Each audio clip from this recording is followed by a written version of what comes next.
Impact Up. Welcome to the ImpactUp Podcast, where you'll hear stories of how entrepreneurs and business leaders are using technology for social good. My name is Michael Jacobs, and I lead sustainability and social innovation for IBM Corporate Social Responsibility. Today, you'll hear an interview between our hosts, Daryl Pereira and Nick Zennaro from the startup The Connected Shop. They'll be talking about how sensors for monitoring agriculture and buildings can have an impact on sustainability. I'll be back after the interview. Welcome, everybody. My name's Daryl Pereira. I'm a senior content strategist at IBM. I'm really happy today to be joined by Nick Zennaro. And Nick, if I could just turn over to you and ask you to introduce yourself, tell us a little bit about who you are. Thank you, Daryl, and hello, everybody. My name is Nick Zennaro. I'm the owner and founder of The Connected Shop, theconnectedshop.com. We're an online store dedicated to selling smart objects, connected devices, pretty much anything that you can control with your mobile phone. We've been online now a bit over 2 years, and we're based out of Florida in Miami. We've started out in the retail space, let's say, but little by little, we clearly identified very specific business verticals that were working more on a business to business side. And this mainly in the real estate space. Think of builders, construction, property managers, a lot of hotels as well. And we sell to those people connected devices in the likes of smart door locks, for example, smart sensors as well. And this to help them benefit really from the comfort and ease of use, whether it's for themselves or their clients, as well as the security. And here having the transition, I think, for what we're talking about today as well, unlocking sustainability benefits through these smart devices and through the use that people are having with these smart devices, basically being able to monitor, for instance, their electricity consumption through these devices, whether it is through their ACs that are still running when people leave the room, whether it is leaks that could happen, so you can prevent those before further damage is done. And so in this regard, I think we're at the very beginning of this trend in sustainability that's being driven by smart devices. That's fascinating and interesting journey. Something that has come up as well before on this podcast is this idea that, as you said there's obviously a sustainability angle to this. A lot of what you can measure could be things where you might be able to make either a process more efficient, or things like you're saying, if you're cutting off air conditioning when no one's in the room, that's obviously, you can think of the kind of energy savings and that side of it.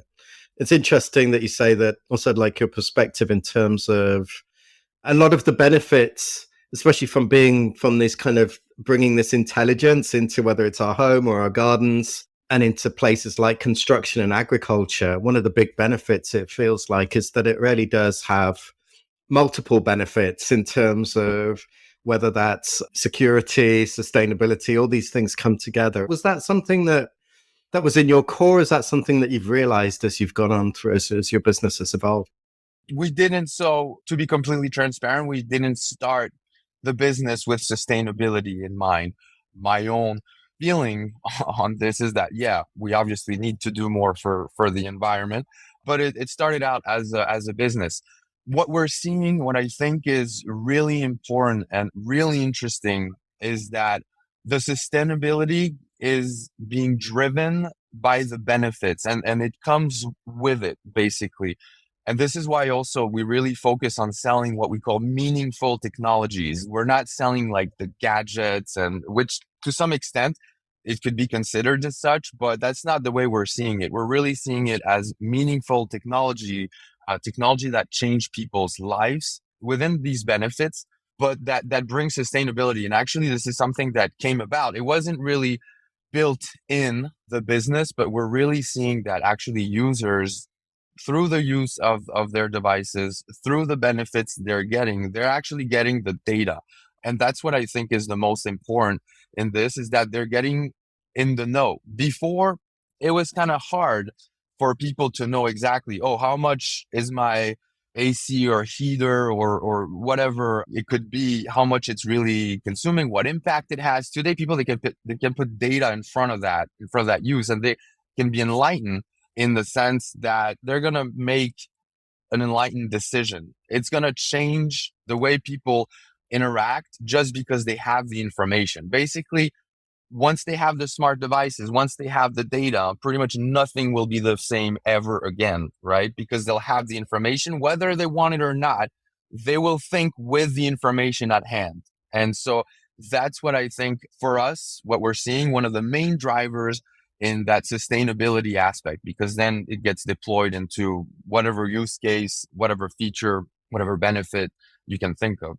And then in terms of like you're saying there, in terms of that the information and what you can know, when it comes to areas like sustainability, and when it comes to the devices and the intelligence that you're building, can you give some examples of what is this information that we're getting does change us? Let's take the smart agriculture segment and what we call for us really smart garden, let's say, applications.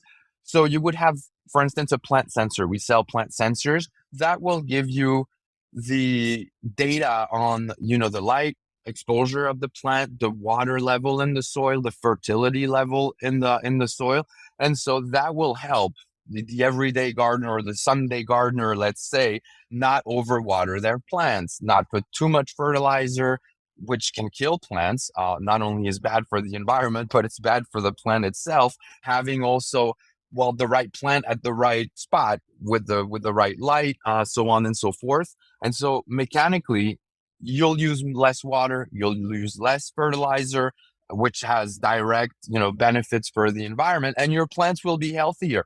So it's a win-win-win. So that's what I was saying prior. There's a win for the user. It's easy, it's comfortable. He doesn't have to, or she doesn't have to remember to water the plants and this and that. The plant is getting a win because it's in better health, and then the environment as well gets a win because we're using less water, so on, so forth. We have also in the that you can pair with actually is a smart drip irrigation system. So you literally have the exact quantity of water that you want, for each plant, and not over water it. So these are direct benefits that you'll get from that data, from the reading right in your mobile phone. And again, there's no way that you can't take that in account. Once you'll get that data, whether you want it or not, you will have to make a decision. You will make a decision based on that data somehow. So that's how I think it contributes in really changing people's lives and helping out the environment as well, for sure. Just to touch on that one little point that you said there, in terms of like you're saying, if it's just one of those aspects like fertilizer, and obviously, and your devices can measure so much more than that, but even just for fertilizers, you think about the degree to what you're saying there, that, over fertilization can kill plants, right? If you take this technology and you're using it primarily because you want to have this beautiful garden and they want this garden to grow better, the opportunity there feels like the benefits that you get are so much more. I'm sure many of us are aware of the idea that over fertilization means that, this fertilizer ends up in waterways, it ends up in our streams and rivers. But we don't often realize that our causation, the degree to which we're responsible for some of these aspects. And we're getting the benefit of getting this beautiful garden. But meanwhile, the environment's getting this benefit of having this more thoughtful, more useful use of some of these resources, right? Completely. And I think what's particularly interesting here is the scalability of it and the fact that we're able to, again, here enlighten the end customer, the retail part of it, which has huge scalability. Because when we think of smart agriculture, and I know that pretty well because my family and friends on my mom's side are farmers and growing cattle, and they've switched. They have the huge machines with GPS positioning and all of that to help obviously save same thing water to really have a precise, you can have like the best map to water the crops and all that pinpointed by satellite. These are huge investments and they're really focused on the agriculture, let's say the industrial agriculture type segment. That's great. But I think through retail, and especially in more developing countries and countries that don't have such a concentrated agriculture type system with a few very big companies. Think of a lot of countries, where you have the average farm that's relatively small, and it's still not as mechanical as the one that we know in our country. Within that, I think there's huge opportunity. Everybody has a smartphone. And so these devices have the power really not only for our gardens, at home, but also I think for agriculture at large in developing countries, in countries that, have an agriculture again that's a bit different. This can have a tremendous impact because again, people will have the data, and it makes obviously financial sense to save water, to save electricity, to save fertilizer. So I think that has also a huge power in terms of scalability to the public, basically, and not only addressing very concentrated niche kind of market, so to speak. And one thing that's really interesting in what you're saying there, I know, working in technology, sometimes we tend to put technology into these boxes. We think of it as being consumer technology. We think of it as being business technology. You're making the case here that, say, for instance, whether it's a sensor that can measure, that you put into the ground to measure your plants, very useful, like you say, for the Sunday gardener, equally useful to smallholder farmers as they get, and even other agricultural processes. In terms of your own business, how do you manage that in terms of direct to consumer versus the business to business aspect? So we have dedicated business to business team that will basically cater, and think of us a bit as the anti-Amazon. We're not your average e-commerce website. We actually have humans that answer the phones and then are ready to help. And what we've seen, whether it's with retail or business to business, is that we really have this mission of accompanying customers and specifically businesses, because these technologies are new. They have a lot of questions. There are different use cases. For instance, let's take a smart door lock.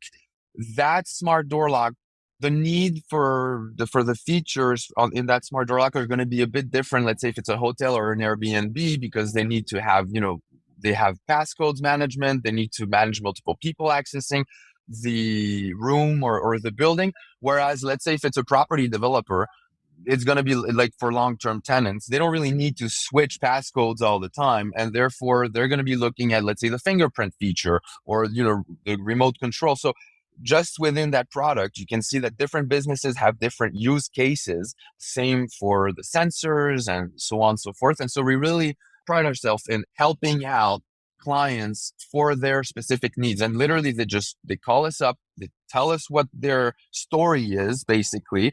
And from there on, we're able to guide them and accompany them towards the right devices that can fit their need.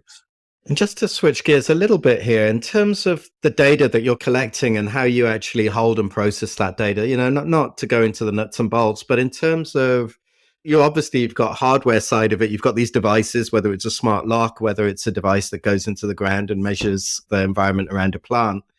Then in terms of then the software, getting to the software, I'm just thinking that whole pathway then from getting from this hardware device that's collecting data, then capturing that data, storing that data, and making use of that data. Could you tell us a little bit about how you approach that for your company?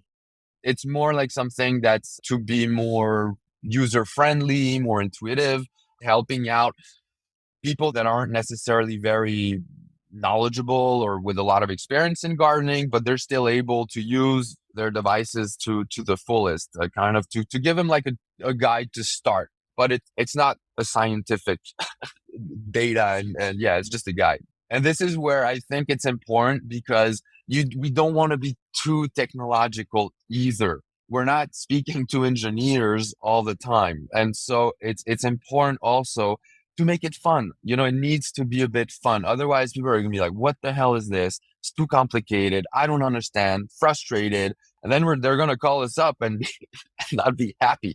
So I'd rather not have that call and be like, oh, this is cool. This is fun. Oh, yeah, this is like what I need to do for tomatoes. It's not maybe going to be the exact perfect scientific data-driven, guide, but it will give you something to go by. And I think that's more important actually than the exact measurement, let's say, that most people, they don't really care. They want to know how to grow the tomato in the end. The exact measurement of water at some point, whether it's a little more or a little less, as long as you're in, the right threshold, doesn't really matter in the end. I think it's a really important point that you're bringing up there. This idea that there can be, the data is really important, and the data opens up, like you're saying, the new thoughts that we can have, new realizations and come through the data. But at the same time, you need to be careful not to get into that data paralysis, right? Of just because you can have data that might influence someone's decision, you have to be very careful and it feels like you're very thoughtful about how you, and there's a lot of design goes into exactly what data you provide to the end user to help them be most useful without drowning them in data. I think that's very important. I think that's one of the key points that will definitely make or break the technology. And we've seen over and over, actually, examples of this, of companies having maybe a better technology, but it wasn't explained or it wasn't brought to the user in let's say in a cool package or something that's just fun and intuitive. So that's I think something that's going to be very important in having this technology really being accepted by everyone, used by everyone. In terms of, so you're working very closely in the areas such as smart construction or smart buildings, smart agriculture and gardens and that space. When you extrapolate, if you can kind of elevate yourself and think about what are some of the implications here, and where does this lead us in the future, do you think? I think it will definitely help the environment, since this is the topic. Think of construction, think of in the real estate segment, just being able to remotely open the door, being able to remotely give, a passcode, for instance. You don't have to drive. You're not going to be wasting gas. Think of, we sell a lot of water leak detectors, for instance. These are huge in terms of waste avoiding. Imagine if you have a leak on 10th floor, and then before you realize it, 10 floors are soaked and you got to literally rebuild that whole thing. That's just waste. And then there's also the water that got wasted because it leaked, so on and so forth. And then you take that times, how many construction projects are out there, and then times how many buildings are out there. And then you can see the power of, all this put together, and which I think is really what's going to help out in the end, is the fact that everybody's going to be, putting their brick basically into helping out the environment, because it's a collective effort. We're never, going to be able to do it if everybody does it in their own little way, their own little place. So this has really tremendous, I think, potential in these segments that are in real estate, from the construction, then the use. You have a lot of impact on the environment. And so reducing these impacts through these sensors, through these devices, that's very beneficial, I think. Whether it's agriculture or construction, these are huge polluters or carbon emission emitters, or they have a direct impact on the environment, because just construction, you're taking all the land and then you're developing the land. So that's clearly an impact on the environment. You're changing it. And then you have everything that goes along, with the waste, with the way that it's built. I think that it will be through smart technologies that we will be able to have a significant impact and to help out the environment and build a sustainable society, because we'll have the data.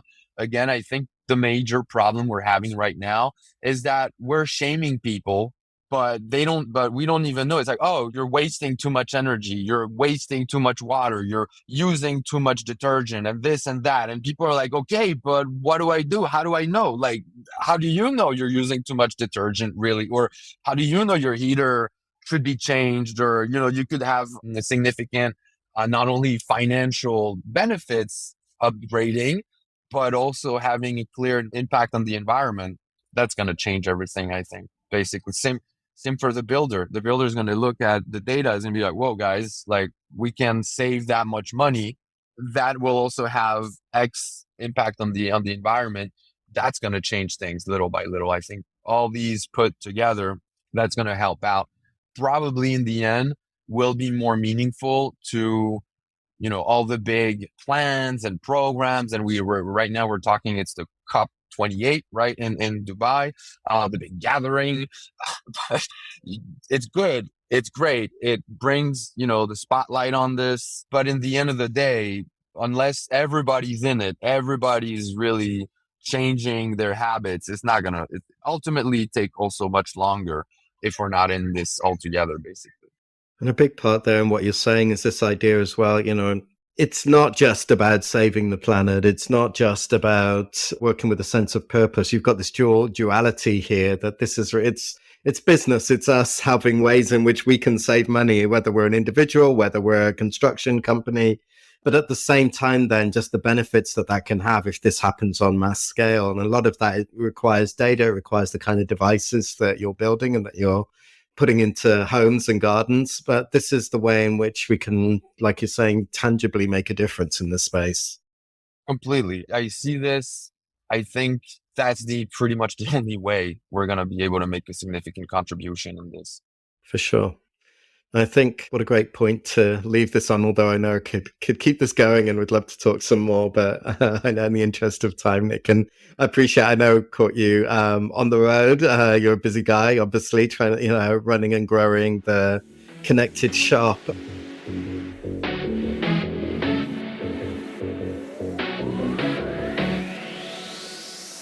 So, Daryl, what were some of your key takeaways from the episode? One of the things that really stood out for me is this idea that really when we start using sensors in all kinds of different places, the connected shop are using them in gardens, they're using it on door handles, they're putting it into water heaters or water tanks. It just feels like it opens up so much new potential in terms of what the kind of data we're able to gather and what we can know. And how does that relate back to you and your business and the work that you're doing? My work in my garden, too. In the IBM Sustainability Accelerator, which is IBM's flagship social impact program on the environment, we've got a great project with Texas A&M AgriLife. That's that university's primary agricultural institution. And we've been refining an open source soil moisture sensor and application called Liquid Prep. This is a device for monitoring how much moisture is in the soil, how much water is already in the ground that a farmer or a gardener could use.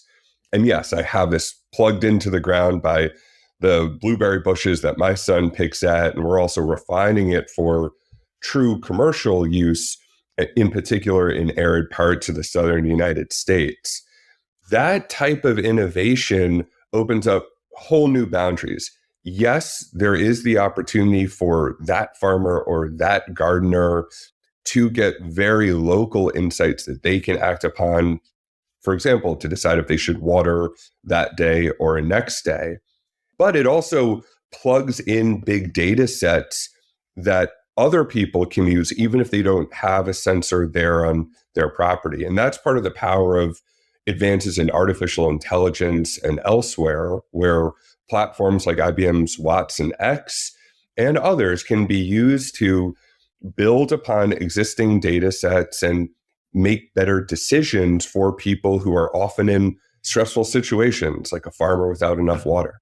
That's really interesting. And just as you're talking, especially you talk about arid regions like say the south of the US, when it comes to the advantage for the farmer using these kind of tools, is that obviously they're working with limited resources and this helps them be more effective with those resources they use. But it feels like, as you're saying, when you start looking then on macro, if multiple farmers are using this, it can also have this duality of having this environmental impact as well, in terms of from a broader environmental and societal perspective, it gives us a chance to be able to potentially, mean that there's less runoff water or less runoff fertilizers.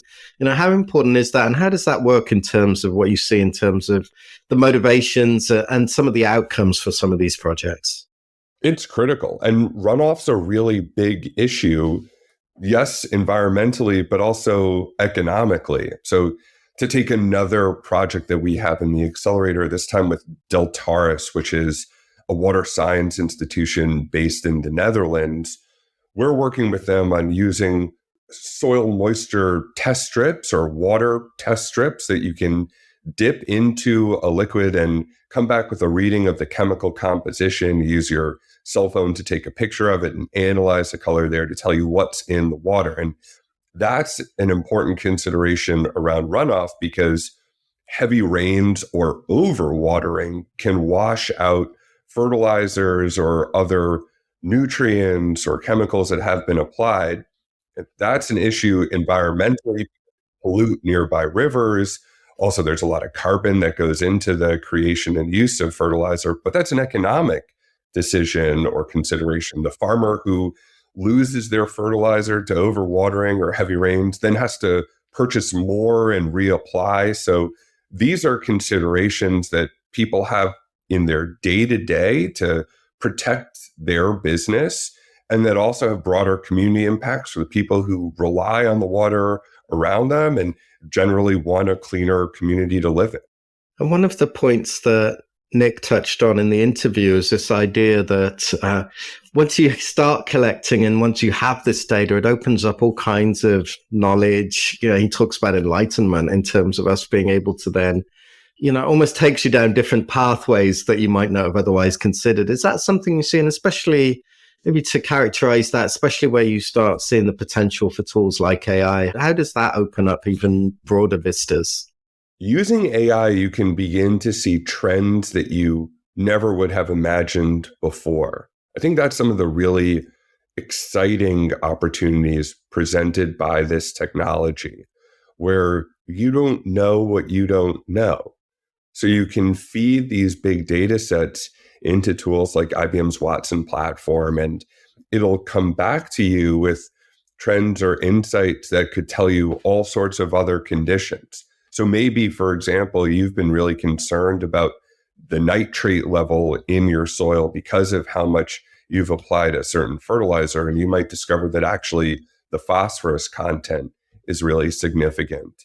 These opportunities are ones that just didn't exist in the same way before these new technologies came about. And critically, the opportunity set is one around access too. So companies like The Connected Shop are doing really important work to ensure that people everywhere get access to these new technologies, can help to protect their own businesses and companies. And in the IBM Sustainability Accelerator, we're really trying to take that type of mission global and to focus in on the most vulnerable or most underserved communities. And are there what are some of the challenges when it comes to this idea of access and technology, and how do you overcome those? Well, clearly in some areas, it's going to be a financial one. So creating lower cost versions of certain tools is absolutely going to make a difference. But then also in some places, not everybody will need the device themselves. Maybe they can become users of a piece of software or simply receive updates via mobile messaging. That's an approach we've taken with Heifer International in Malawi, where smallholder farmers just are not on the web the way that we are. Many of them don't have digital devices themselves, or maybe there's one cell phone in the family. But through mobile messaging, traditional text message equivalents, you can push out alerts to a community around severe weather that's upcoming, or maybe best practices for a specific harvest. So really, it's about understanding your market. It seems like the Connected Shop does that really well, trying to refine what you're bringing to that market to meet their needs and ensure they're accessible based on the resources that they have. And we're doing that across issue areas from agriculture to energy, water, and beyond. Nice. That's awesome. It's great to hear. And I'm sure we'll hear more about the Sustainability Accelerator in other episodes of ImpactUp as well. Thank you for listening to the ImpactUp Podcast. Subscribe to learn more about the latest in tech for good.